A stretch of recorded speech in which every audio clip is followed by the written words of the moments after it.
السلام عليكم ورحمة الله وبركاته. نريد إلا الإصلاح ما استطعت وما توفيقي إلا بالله عليه توكلت وإليه أنيب. نحمده ونصلي على رسوله الكريم. أما بعد فقد قال الله سبحانه وتعالى في القرآن العظيم: أعوذ بالله من الشيطان الرجيم. بسم الله الرحمن الرحيم. الله نور السماوات والأرض مثل نوره كمشكاة. وقال نبينا محمد صلى الله عليه وسلم: الصوم لي وأنا أجزي به. அல்லாஹ்வின் பேரருளால் பரக்கத் நிறைந்த அல்லாஹ்வுடைய வீட்டில் அவனை வணங்கி இந்த வணக்கத்தின் மூலமாக அவனுக்கு செலுத்த வேண்டிய நன்றியை முறையாக செலுத்திவிட்டு அவன் தருகிற அருளை மென்மேலும் எதிர்பார்க்கிற ஒரு நல்ல நோக்கத்தோடு வளமையோல் இந்த ஜும்மாவை நிறைவேற்றுவதற்காக நாம் ஒன்று கூடியிருக்கிறோம். வல்ல ரஹ்மான் இந்த ஜும்மாவின் பொருட்டால் நம் நாட்டு தேட்டங்கள், நல்ல நோக்கங்கள், ஹலாலான தேவைகள் அனைத்தையும் நிறைவேற்றி தருவானாக. இந்த ஜும்மாவின் பொருட்டால் நோய் நொடிகள், பலா முசீபத்துகள், கெட்ட ஜின்னு ஷைத்தானுடைய தீங்கிலிருந்தும், பலகீனம், இயலாமை, பிறருடைய அடக்குமுறை, சக்தி மீறிய கடன் போன்ற தொல்லைகள், பேராபத்துகள், பெரும்பெரும் விபத்துகள், கொரோனா, ஒமிக்ரான் போன்ற கொடூரமான நோய்களுடைய அச்சுறுத்தல்களிலிருந்து அல்லாஹ் நம் அனைவர்களையும் பாதுகாப்பானாக. எண்ணெய் நிறைந்த அல்லாஹ்வின் நேசர்களே, நாம் எல்லோரும் எதிர்பார்த்து கொண்டிருக்கிற ரமலான் நம்மை நெருங்கி கொண்டிருக்கிற, மற்ற அமல்களுக்கெல்லாம் கூலி தருகிற அல்லாஹ் நோம்பின் மூலமாக அவனையே நமக்கு தர இருக்கிற அந்த மூன்றாவது கடமையான நோன்பை பற்றி ஹாஃபிஸா ஹஸரத் அவர்கள் அருமையான தகவல்களை சொன்னார்கள். அல்லாஹ்விற்கு பிரியமான சஹருடைய நேரம், மனிதன் தூங்குகிற நேரம். அல்லாஹ்விற்கு பிரியமான மகரிபுடைய நேரம், மனிதன் உணவை வெறுக்கிற நேரம். அவன் பிரியப்படுகிற நேரத்தில் நோன்பு வைத்து, அவன் பிரியப்படுகிற நேரத்தில் நான் நோன்பை விடுவதினால் அவன் தன்னையே தருவதாக வாக்களித்திருக்கிறான். அந்த நோன்புடைய மாதம் இன்ஷா அல்லாஹ் அடுத்த வாரம் முதல் ஜும்மாவெல்லாம் நோன்பில் நாம் இருப்போம். நபிகள் நாயகம் ஸல்லல்லாஹு அலைஹி வஸல்லம் சொல்வார்கள், கியாமத்து நாளுடைய நெருக்கத்தில் நாள்கள் வேகமாக செல்லும் என்று. இப்போதுதான் நோன்புடைய போன வருஷம் ரமலான் வந்ததை போன்று இருக்கிறது. அதற்கிடையிலே அடுத்த ரமலான் வந்துவிட்டது. ஒரு வருஷம் ஒரு மாதத்தை போன்று, ஒரு மாதம் ஒரு நாளை போன்று, ஒரு வாரத்தை போன்று, ஒரு வாரம் ஒரு சில மணி நேரங்களை போன்று ரமலானுடைய கியாமத்து நாளுடைய காலத்தில் வேகமாக நாட்கள் ஓடும் என்றார்கள். அந்த நாட்களுக்கு ஈடாக நாமும் போட்டி போட்டுக்கொண்டு இபாதத் செய்தாக வேண்டும். அல்லாஹ் தஆலா சூரியனையும் சந்திரனையும் அவனை வணங்குவதற்கு நேரத்தை காட்டுகின்ற கருவிகளாக வைத்திருக்கிறார். சில நாடுகளிலே சூரியன் உதிப்பதே இல்லை, சில நாடுகளிலே சந்திரனும் உதிப்பதில்லை.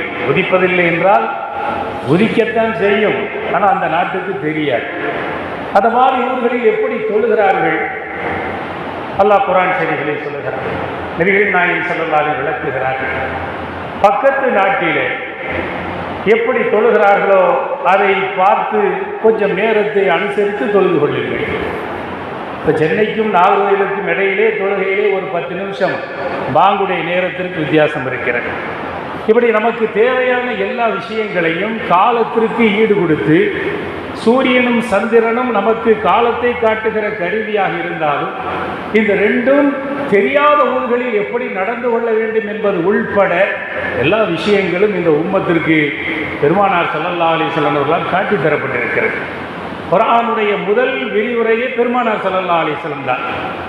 ஒரு இருட்டு குகைக்குள்ளே 2 வருஷம் 38 வயதில் அந்த ஹீரா குகைக்குள்ளே போய் இருந்தவர்கள் 2 வருஷம் கனவு கண்டு வெளியே வரும்போது அவர்களுக்கு கிடைத்த அந்த அற்புதமான பொக்கிஷம் தான் குர்ஆன். அந்த குர்ஆன் ஹீரா குகைக்கு ஒளி கொடுத்தது, உலகம் பூரா ஒளி கொடுத்து கொண்டிருக்கிறது. இவர்கள் எல்லோருக்குமே தெரியும். நமக்கு தெரிந்த பாஷையில் சொல்வதாக இருந்தால், ஒரு நிலம் ஊருக்குள்ளே இருப்பதை விட ஹைவே பகுதிகள் அந்த நிலத்தினுடைய மதிப்பு கூடிக்கொண்டே போகிறது. காட்டுக்குள்ளே இருக்கிற நிலத்திற்கு இவ்வளவு மதிப்பா என்று கேட்டால், அங்குதான் 24 மணி நேரம் நல்ல ஃபோக்ஸா லைட் எரிஞ்சுக்கிட்டே இருக்கு. எங்கே வெளிச்சம் இருக்கிறதோ அந்த இடத்திற்கு மதிப்பு உண்டு. உலகத்திற்கு வெளிச்சத்தை தந்தது குர்ஆன். நபிகள் நாயகம் ஸல்லல்லாஹு அலைஹி வஸல்லம் சொல்வார்கள், குர்ஆன் ஒரு வெளிச்சம், ஒளி, அல்லாஹ் ஒரு ஒளி, அந்த குர்ஆனுக்கு விளக்கமாக வந்த நான் ஒரு ஒளி என்று ஹஜ்ரத் ஸல்லல்லாஹு அலைஹி வஸல்லம் சொல்லுவார்கள். ஒளி இல்லை என்றால் உலகத்தில் மனிதனுடைய சாதாரண பார்வை கூட நம்மால் முடியாது. பார்ப்பதற்கு வேண்டும் என்றால் நம்முடைய கருவிழி கருப்பாக இருக்கலாம். நம் கண்ணிலே இருக்கிற வெள்ளை பகுதியை விட கருப்பாக இருக்கிற அந்த பகுதி தான் வெளிச்சத்தை தருகின்ற சக்தியை வைத்திருக்கிறது. அப்போ நம்ம கண்ணுக்கு வெளிச்சம், நம்முடைய கல்புக்கு வெளிச்சம். ஸல்லல்லாஹு அலைஹி வஸல்லம் ஒது செய்யும் போது துஆ செய்வார்கள், ரப்பே என் முகத்திற்கு வெளிச்சத்தை கொடு, என் கல்புக்கு வெளிச்சத்தை கொடு, என் கரங்களுக்கு, நரம்புகளுக்கு, எலும்புகளுக்கு, என் உடலில் இருக்கிற அத்தனை உறுப்புகளுக்கு வெளிச்சத்தை கொடு என்று பெருமானார் ஸல்லல்லாஹு அலைஹி வஸல்லம் துஆ செய்வதை வைத்து பார்க்கிற போது வெளிச்சத்திற்கும் நமக்கும், அல்லாஹ்விற்கும் அல்லாஹ்வுடைய ரசூலுக்கும் குர்ஆனுக்கும் நமக்கும் இடையிலே எவ்வளவு பெரிய நெருக்கம் இருக்கிறது என்பதை புரிந்து கொள்ளலாம். குர்ஆன் ஷரீஃபிலே கிட்டத்தட்ட 1000 உதாரணங்களை அல்லாஹ் சொல்லுவார். சட்டங்களை புரிவதற்கு, தத்துவங்களை புரிவதற்கு, சில விஷயங்களை சொன்ன உடனே புரியும். குர்ஆனிலே தத்துவங்கள் இருக்கிறது. அந்த தத்துவங்களை சொல்வதற்கு உதாரணம் சாம்பிள் இல்லைன்னா புரியாது. அல்லாஹ் சொல்வான், காஃபிர்கள் அல்லாஹ்வை விட்டு அந்த சிலைகளை வணங்கி கொண்டிருக்கிறார்களே, அது எது மாதிரி தெரியுமா? தண்ணிக்கு மேலே இருக்கிற நுரையை போன்று இருந்தார். டீ கடையில் டீ ஆற்றும் போது கூட அந்த கிளாஸில் மேலே இருக்கிற நுரை இருக்குது பாருங்க, அது எந்த ஃபாய்தா இல்லாது. 1/2 கிளாஸ் டீ இருக்கும். இது தண்ணி மாதிரி. ரப்பை நீங்கள் வணங்குவது கடலுக்கு அடியில் இருக்கிற, ஆற்றுக்கு அடியில் இருக்கிற தண்ணியை போது. அதுக்கு மேலே இருக்கிற நுரை அது அவர்கள் வணங்குகிற அந்த தெய்வங்களுக்கு சமம். அந்த நுரைகள் காற்றிலே போய்விடும், கொஞ்சம் ஊதி விட்டால் கூட போய்விடும். அல்லாஹ் இப்படி நிறைய உதாரணங்களை சொல்லிவிட்டு சொல்லுவான், என்னுடைய ஒளிக்கு உதாரணம் கமிஷ்காத், ஒரு மாடாக்குழி. நம்ம வீட்டுக்குள்ள ஒரு மாடாக்குழி, அந்த காலத்தில் இப்போ தான் மின்சார விளக்குகள், இந்த காலத்தில் மாடாக்குழியில் லைட்டை பொருத்தி வைப்பாங்க, வீடு பூரா தெரியும். ரப்பு சொல்கிறான், நான் இருக்கிறேன் என்பதற்கு என்னுடைய ஒளிக்கு உதாரணம் ஒரு மாடாக்குழியை போன்று. ஒரு மாடாக்குழிக்குள்ள எவ்வளவு லைட்டை பொருத்தி வைக்கிறோமோ அந்த அளவுக்கு அந்த வீடு வெளிச்சமாக இருக்கும். குர்ஆன் என்பது 6666 ஆயத், ஒவ்வொரு ஆயத்தும் ஒவ்வொரு லைட். அந்த மாடாக்குழிக்குள்ள ஒவ்வொரு ஆயத்து ஒவ்வொரு லைட். இந்த ஒவ்வொரு ஆயத்திற்கும் ஸல்லல்லாஹு அலைஹி வஸல்லம் 23 வருஷமா விளக்கம் சொல்லியிருக்காங்க. நோன்பை பற்றி ஒரு 14 இடத்துல தான் குர்ஆனில் வருது. நோன்பை பற்றி குர்ஆன் ஷரீஃபில் ஒரு 14 இடத்துல வருது. ஆனால் நபிகள் நாயகம் ஸல்லல்லாஹு அலைஹி வஸல்லம் 3000க்கும் மேற்பட்ட தடவை இதற்கு விளக்கம் சொல்லியிருக்கிறாங்க. நோன்பு முறிக்கிறது என்ன, நோன்பு வைக்கும்போது எப்படி நடந்துக்கணும், நோன்பு முறிச்சா அதுக்கு அபராதம் உண்டா, அபராதம்னா 60 நோன்பு வைக்கிற அபராதம், ஒரு நோன்பு வைக்கிற அபராதம், இதற்கெல்லாம் சொல்வதற்கு நேரம். இப்படி 23 வருஷமா குர்ஆனுக்கு ரசூலுல்லாஹி ஸல்லல்லாஹு அலைஹி வஸல்லம் பேசிய பேச்சுக்கள் தான் விளக்கங்கள். அந்த பேச்சுக்களும் வெளிச்சம்தான். ஒவ்வொரு ஹதீஸும் ஒவ்வொரு விளக்கு சமம். ஒரு 40 ஹதீஸை மனனம் செய்தால் நீங்கள் சொர்க்கவாசி என்று நபிகள் நாயகம் ஸல்லல்லாஹு அலைஹி வஸல்லம் சொல்வார்கள். புகாரி இமாம் மட்டும் 6 லட்சம் ஹதீஸை மனனம் செய்தார்கள். ரஷ்யாவில் பிறந்த புகாரி இமாம் 6 லட்சம் ஹதீஸை மனனம் செய்தார்கள். 5 வயசு வரை கண்ணு தெரியாது. அவங்க அம்மா அல்லாட்ட அழுதாங்க, ஒரு ஆம்பளை பிள்ளையை கொடுத்துட்டு கண்ணு இல்லாமல் ஆக்கிட்டியே ரப்பேன். ஹதரத் இப்ராஹிம் அலைஹிஸ்ஸலாம் ஸல்லல்லாஹு அலைஹி வஸல்லமுடைய 71வது பேரப்பிள்ளை ரசூலுல்லாஹ் இப்ராஹிம் அலைஹிஸ்ஸலாமுக்கு 72வது பேரப்பிள்ளை, இஸ்மாயில் அலைஹிஸ்ஸலாம் 71வது பேரப்பிள்ளை. அவங்க இப்ராஹிம் அலைஹிஸ்ஸலாம் கனவுல வந்து, உன் பிள்ளைக்கு அல்லாஹ் கண்ணை தந்துருவாமா, நீ அல்லாஹ்வுக்கு என்ன நன்றி செய்ய இருக்கிறியோ அதை செஞ்சுக்க. அல்லாஹ் கனவில் அந்த பிள்ளை, அல்லாஹ் கனவிலே வந்து இப்ராஹிம் அலைஹிஸ்ஸலாம் சொல்லிட்டு போனாங்க. மறுநாள் ஹதரத் புகாரி இமாம் 5 வயசுல கண்ணு தெரிஞ்சிச்சு. ஹதீஸுக்காகவே தன்னுடைய பிள்ளைய மக்காவில் நேர்ந்து விட்டுட்டு வந்தார். 57 வயசு வரை வாழ்ந்த புகாரி இமாம் கிட்டத்தட்ட 5 லட்சம் ஹதீஸை மனனம் செய்தார். 6 லட்சம் ஹதீஸை மனனம் செய்து அதை ஃபில்டர் செய்துதான் ஒரு 7000 சொச்ச ஹதீஸை இந்த உம்மத்து கொடுத்துருக்காங்க. அதை தமிழ்நாட்டில் அந்த புகாரியுடைய கிதாபு டிரான்ஸ்லேட் செய்யப்பட்டு நிறைய பள்ளிகளில் இருக்கிற எல்லாம் நமக்கு தேவையான கிதாபுகள், நமக்கு தேவையான சட்டங்கள். அந்த புகாரி கிதாபை போன்று கிட்டத்தட்ட 20 கிதாபிலிருந்து எடுத்து எழுதப்பட்ட ஒரு ஹதீஸ் கிதாபு மிஷ்காத்துல் மசாபி, விளக்குகள் இருக்கிற மாடாக்குடி. குர்ஆனுடைய ஒரு ஆயத்தை வைத்து பெருமானார் ஸல்லல்லாஹு அலைஹி வஸல்லமுடைய பேரப்பிள்ளைகளில், சஹாபாக்களுடைய பேரப்பிள்ளைகளில் 800 வருஷத்திற்கு முன்பு உருவாக்கப்பட்ட ஒரு கிதாப் மிஷ்காத்துல் மசாபி. மதரசாக்கள் அது பாடத்திட்டத்தில் வச்சிருக்காங்க. அதை ஓதினால் மட்டும்தான் ஆலிமாக முடியும். தமிழ்நாட்டில் மட்டுமல்ல, கேரளாவில் மட்டுமல்ல, இங்கே மதீனாவிற்கு அரபு நாடுகளில் போய் நீங்கள் ஒருவர் ஓதினால் கூட அது ஒரு 3 வருஷம் அந்த கிதாப் ஓது. நம்முடைய பிறப்பிலிருந்து இறப்பு வரை நமக்கு தேவையான எல்லா சட்டங்களையும் கொண்டிருக்கிற ஒரு அற்புதமான கிதாப் அந்த மிஷ்காத்துங்கிற கிதாப். தமிழ்நாட்டில் இதுவரை அது டிரான்ஸ்லேஷன் செய்யப்படலை. ஒரு 4 வருஷத்திற்கு முன்பு ஏற்பட்ட கொரோனா பிரச்சனையில் மதரசாக்கள் பூரா லாக்டவுனில் மூடப்பட்டு இருந்துச்சு. அந்த நேரத்தில் நமக்கு அருகிலே வள்ளியூர் பக்கத்தை ஊரை சார்ந்தவன், தமிழ்நாட்டிலே பிரபல்யமான மதரசா லால்பேட்டை, 1986 அந்த மதரசாவிலே பட்டம் பெற்றவன். இங்கே ஃபசுல கசரத்துன்னு சொல்லி கிட்டத்தட்ட 93 வயசு வரை கோட்டார் பெரிய பள்ளிவாசலிலே கத்தீபாக இருந்தவர்கள், அந்த மதரசாவிலே ஓதியவர்கள். அந்த மதரசாவில் ஓதி முடிச்சுட்டு லாக்டவுனில் வீட்டில் 2 வருஷம், உங்களுக்கு தெரியும் கொரோனா நேரம் எப்படி இருந்துச்சு. அந்த நேரத்தில் அந்த கிதாபு இந்த சமுதாயத்திற்கு எல்லோரும் போய் மதரசாவிலே ஓத முடியாது. ஒரு காலம் இருந்தது. நபிகள் நாயகம் ஸல்லல்லாஹு அலைஹி சொல்லுவார்கள், மழையை சில நேரம் நம்மை தேடி வரும், சில நேரம் மனிதன் சில விஷயங்களை தேடி செல்வான். நான் ஒரு மழை என்று பெருமானார் ஸல்லல்லாஹு அலைஹி சொல்லுவார்கள். மழை மக்களுக்கு தேவையாக வரும்போது அந்த மக்கள் 3 மாடல் இருப்பாங்க. சிலர்கள் அந்த மழையை கண்டுக்கவே மாட்டாங்க, அந்த தண்ணி அப்படியே ரோட்டில் விழுந்து கடலுக்கு போயிடும். இன்னும் சிலர்கள் என்ன செய்வாங்க, குளத்தை வெட்டி அந்த தண்ணியை பூரா குளத்தில் விடுவாங்க. சில பேர் கிணத்துக்குள்ளே விடுவார்கள். நபிகள் நாயகம் ஸல்லல்லாஹு அலைஹி சொல்லுவார்கள், நான் சொன்ன எல்லா குர்ஆனுடைய விளக்கமும் உங்கள் இந்த மழையை போன்று. உங்களிலே குளத்தை உருவாக்கியவர் உண்டு, கிணற்றை உருவாக்கியவர் உண்டு. முனாஃபிக்குகளைப் போல, காஃபிர்களைப் போல அவர் சொல்லட்டும், நமக்கு எதுக்கு அது தேவை என்று அந்த மழை தண்ணீர் கடலுக்கு போவதைப் போல என்னுடைய பேச்சை கண்டுகொள்ளாமல் இருப்பவர் உண்டு என்று பெருமானார் ஸல்லல்லாஹு அலைஹி சொல்லிவிட்டு, குர்ஆனுடைய விளக்கங்கள், ஹதீஸுடைய விளக்கங்கள் உங்களுக்கு பயன் தருகிற இந்த மழைக்கு ஒப்பானது. அருமையான பெருமக்களே, அந்த கிதாபு கிட்டத்தட்ட 6300 ஹதீஸுகளை கொண்ட ஹதீஸ் கிதாப் 7. குர்ஆனை 7 நாள் ஓத வேண்டும் என்று முன்னோர்கள் நமக்கு பிரித்து தந்திருக்கிறார்கள். அந்த 7 பாகங்களாக அந்த குர்ஆனுடைய விரிவுரை. ஸல்லல்லாஹு அலைஹி வஸல்லம் நம்முடைய பிறப்பு முதல் இறப்பு வரை ஒரு மனிதன் அவனுடைய வாழ்க்கைக்கு தேவையான எல்லா விஷயங்கள், கலிமா, தொழுகை, நோன்பு, ஜக்காத், ஈமான், நம்முடைய அகீதா, நம்முடைய பிஸ்னஸ், நம்முடைய நிக்காஹ், எப்போ எங்கே பார்த்தாலும் ஆயிரக்கணக்கான, இப்போ சமீபத்திலே பெண்கள்கிட்ட தலாக்கு கேட்டு கொலாக் கேட்டு ஒரே சட்ட பிரச்சனை. இப்படி தவறு செய்தால் அதுக்கு என்ன தண்டனை?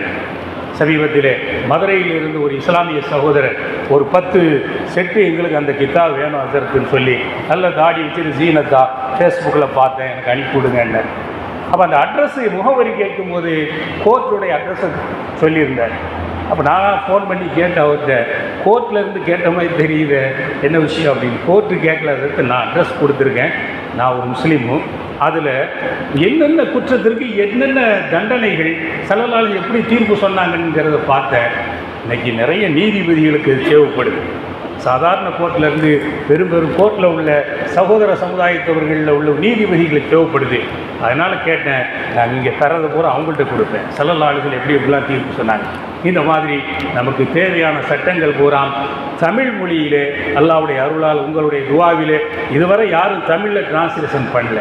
மிகப்பெரிய பொருள் செலவிலே 40 லட்சம் ரூபாய், இதுவரை 27 லட்சம் ரூபாய் செலவு செய்து ஒவ்வொரு பாகம் வெளியிடும் போதும் கிட்டத்தட்ட 6 லட்சம் 7 லட்சம் செலவு செய்து அதை வெளியிட்டு கொண்டிருக்கிறோம். அது ஒரு 10 செட்டு இங்கே கொண்டு வரப்பட்டிருக்கிறது. ஒரு 10 செட்டு கிட்டத்தட்ட 750 ரூபாய் அந்த கிதாபு. அது 500 ரூபாய் என்று முடிவு செய்து நம்மோடு ஒரு ஆலிம் இருப்பதற்கு சமம். எல்லா வீடுகளிலும் இருக்கணும், எல்லா பள்ளிகளிலும் இருக்கணும். ஒவ்வொரு முஸ்லீம்களுக்கு தேவையான, இப்போ ரமலான் வருகிறது, நோன்பை பற்றி, ஜக்காத்தை பற்றி நாம் எப்படி இருக்கிறோம் ஒரே ஒரு செய்தி சொல்லி முடிச்சுக்கிறேன். சஹாபாக்களுடைய விளக்கங்கள் அதிலே. ஹஜ்ரத் அப்துர்ரஹ்மான் ரலியல்லாஹு அன்ஹு 73 வயசு வரை வாழ்ந்தார்கள். அவங்க தங்க சுரங்கத்தையே விட்டுட்டு போனாங்க. வஃபாத் ஆகும்போது ஆடுகள் மாடுகள் ஒட்டகங்கள் நிறைய விட்டுட்டு போனாங்க.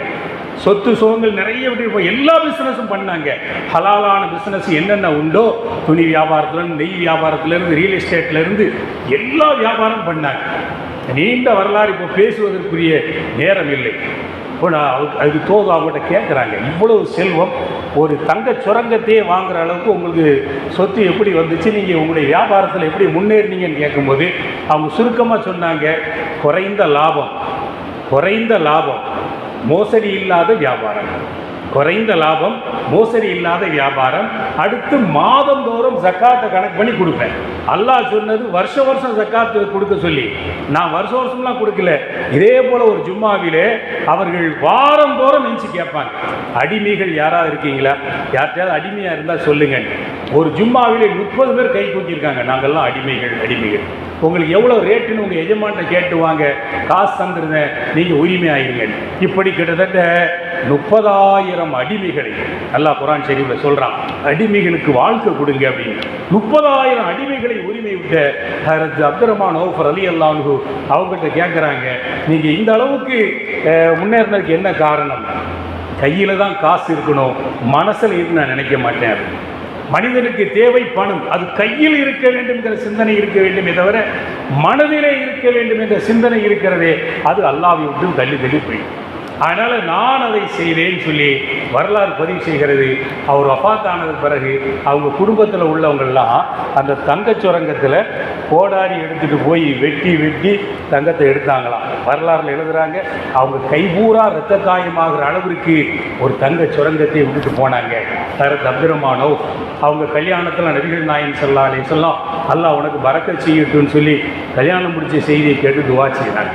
அப்போ ரமலான் வருகிறது, நமக்கு பரக்கத்து தேவை. கல்யாணத்துக்கு கூட அழைக்கல, கல்யாணம் முடிச்ச செய்தியை கேட்டு அல்லாஹ் உனக்கு பரக்கத் செய்யட்டுன்னு சொல்லி ஹஜ்ரத் அப்துர்ரஹ்மான் அவுஃப் ரலியல்லாஹு அன்ஹு ரசூலுல்லாஹ் துவா செஞ்சாங்க.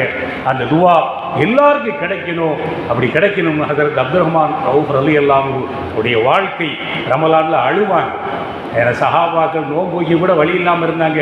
இன்னைக்கு எக்கச்சக்கமாக அல்லாஹ் எனக்கு வசதியை தந்திருக்கான், மறுமையில் எனக்கு எதுவுமே இல்லைன்னு சொல்லிடுவானு பயமாக இருக்குன்னு சொல்லி ரமலானிலே அழுவார்கள், அள்ளி கொடுத்து கொண்டு அழுவார்கள் எல்லாம் அப்படி வரலாற்றில் பார்க்குறோம். அருமையான பெருமக்களே, நம்முடைய உடல் கடமை நோன்பு, இன்ஷா அல்லாஹ் அது எல்லோரும் செஞ்சுக்கிட்டு இருக்கோம். பொருள் கடமை ஜக்காத். அதனால் இந்த 2 கடமையும் நம்ம எதிர்நோக்கி இன்ஷா அல்லாஹ் இந்த ஓரிரு நாட்களிலே வர இருக்கிறது. இந்த கடமைகளை செய்யும் போது நம்முடைய பொருள் சுத்தமாகும், உடல் சுத்தமாகும். அந்த ஜக்காத்திலே இன்ஷா அல்லாஹ் மதரசா மாணவர்கள் நிறைய தமிழ்நாட்டில் ஓதிக்கிட்டு இருக்காங்க. எங்கள் மதரசாவே 120 பேர் ஓதிக்கிட்டு இருக்கிறாங்க. வருஷத்துக்கு 30-35 பேர் பட்டம் வாங்கிட்டு போகிறாங்க. அந்த மாணவர்களுக்கு தாங்கள் வாங்கி கொடுத்தாலும் ஜக்காத் காசில் கொடுக்கலாம். சதகத்துல் ஜாரியாங்கிற பேரில் உங்களுக்கு நன்மை வரும். உங்களுக்காகவும் அந்த கிதாபை வாங்கி கொள்ளுங்கள். மதரசா பிள்ளைகள் வாங்கி கொடுங்க, பெண்கள் மதரசாவுக்கு வாங்கி கொடுங்க.